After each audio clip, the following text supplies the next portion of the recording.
Hello there, ladies and gentlemen. Good morning, good afternoon, good evening, wherever you are watching this. I am the CHALL, and today, Chall chats Stevenage and Rotherham. We have some pretty big news today from both clubs, and you see why the two are linked together. If you don't know, stay tuned. Now, before we get started, make sure you do like, comment, subscribe, click the notification bell so you never miss another YouTube video. We're on the road to 3,000 subscribers and 500,000 views as well. We are so close to that mark. And for now, let's talk about everything we know about this situation, which broke as we're recording this within the last hour or two. So it all started with the removal of Leam Richardson as manager of Rotherham United. Leam Richardson is set to exit as the manager after confirming the relegation for Rotherham United into League One.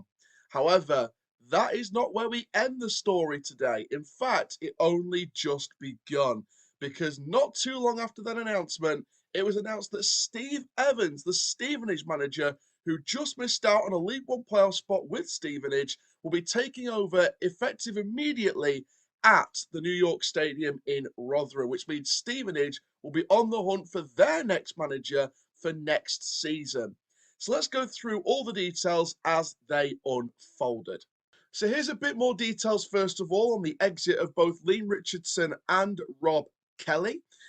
So Rotherham confirmed that head coach Leam Richardson departed with immediate effect. Of course, he took charge back in December 2023, taking charge of 24 matches in all during that time.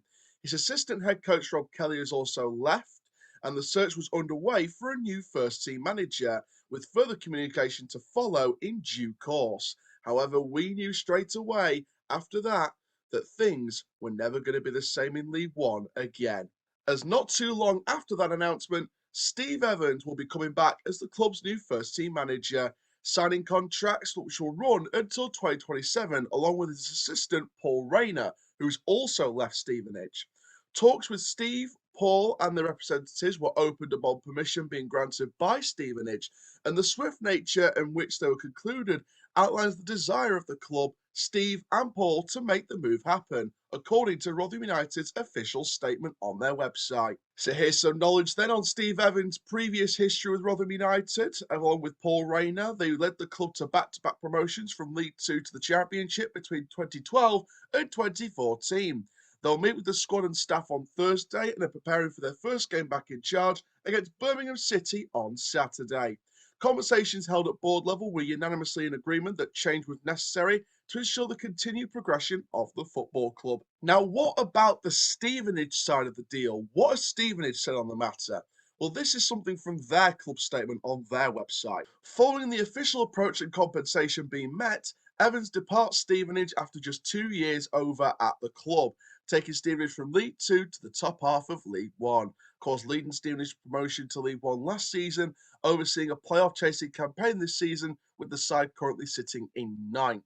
Paul Rayner also leaves the club, and Alex Ravel will take charge of Stevenage's remaining two fixtures in League One. So there is a lot to unpack in this video. So first of all, is Steve Evans the right appointment? If you go on base of records and if you go based off previous history with the club, then the answer, I think, is yes. Steve Evans is a promotion winner. He's a playoff chaser. He is a natural winner. The football sometimes isn't the best to watch. However, I think there's been a real blind side of great football over what's needed to get results. And this is something we experienced as Rovers fans with Gary McSheffrey, which we look back on now and think maybe we should have been a little less harsh. Gary McSheffrey didn't play the most amazing football. However, he got results. And that's sometimes what you need in a league like League One or League Two. And Stevenage, for me, had a manager that gave them results and gave them really good results. He built a really strong team there. And for me, I think Stevenage was a great club for Steve Evans. It was a really good opportunity to really kickstart his career back up again. And it gave him a real opportunity at the limelight. And it really gave Stevenage a real hope for championship football.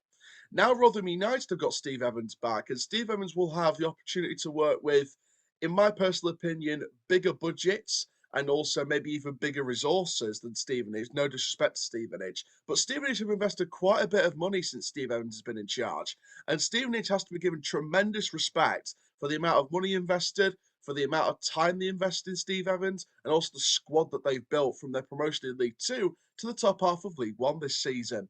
And Steve Evans has been given tremendous credit for the work he's done at Stevenage with his assistant Paul Rayner and his staff.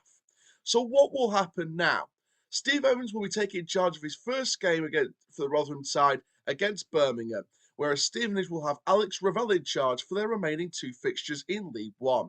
It's pretty clear that Stevenage will be playing League One football next season, and Rotherham United, of course, will be playing League One following their relegation from the Championship. Some point this week or some point in the summer, we're going to have conversations with the New York Talk podcast about this appointment and also about the sacking of Leam Richardson and the season this season as a whole. Alongside Stevenage, we're going to try and chat to some Stevenage fans throughout the summer about their thoughts and also who I think they could be going in for as manager if they haven't yet by that time made the appointment. Speaking of the Stevenage manager, who could they get? Who could realistically go in at Stevenage? If you're thinking geographically, there's some London-based clubs with some ex-managers they could go for. One particular name that springs to mind leaving Boreham Wood is Luke Garrard. Now, Luke Garrard plays a brilliant style of football, and I think with Stevenage's resources could be a very underrated manager in League One. The biggest obvious risk is League One a massive upgrade to the National League? Obviously, yes. But is it too much of an upgrade for Luke Garrard at this time? If Stevenage wants to take the risk, then it's a risk that could be worth taking, especially given Stevenage's resources and how they've evolved over the last few seasons. However, Luke Garrard for me needs a big opportunity, and I think leaving Boreham Wood at the end of the season, hopefully keeping them up in the National League, and an opportunity to really give Stevenage a proper chance to build a strong, young side with a lot of experience in there, could be what Luke Garrard needs and also what Stevenage need going forward. Another name that springs to mind, someone who can bring effective football to Stevenage, as well as a previous history of the division below, is Derek Adams. Derek Adams is a standout candidate with previous success in League Two before leaving for Ross County. Now, of course, it didn't work out at Ross County for Derek Adams, but that is needless to say that Derek Adams wouldn't be a success at Stevenage as he has experience working with limited budgets as well as bigger budgets.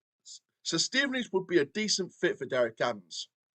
Now, there is one particular question around Derek Adams, and that's what about Swindon Town?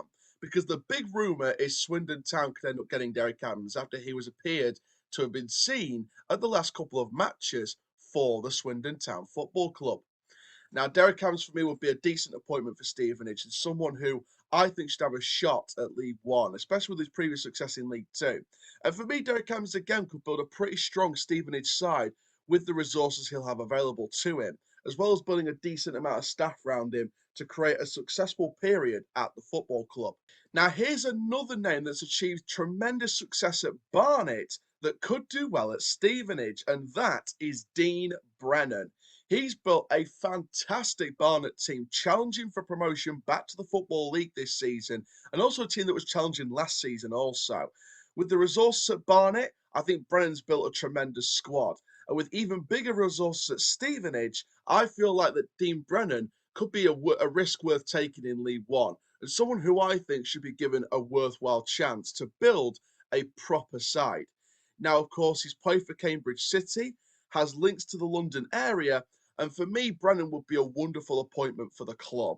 And for me, Stevenage could be taking a risk here with Dean Brennan, but in my opinion, it is a worthwhile risk for such a tremendous manager with tremendous potential.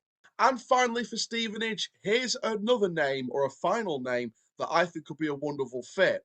And Crawley fans, I'm sorry about this, but look away now, because this name could end up being on the radar of one or two clubs this summer. Scott Lindsay.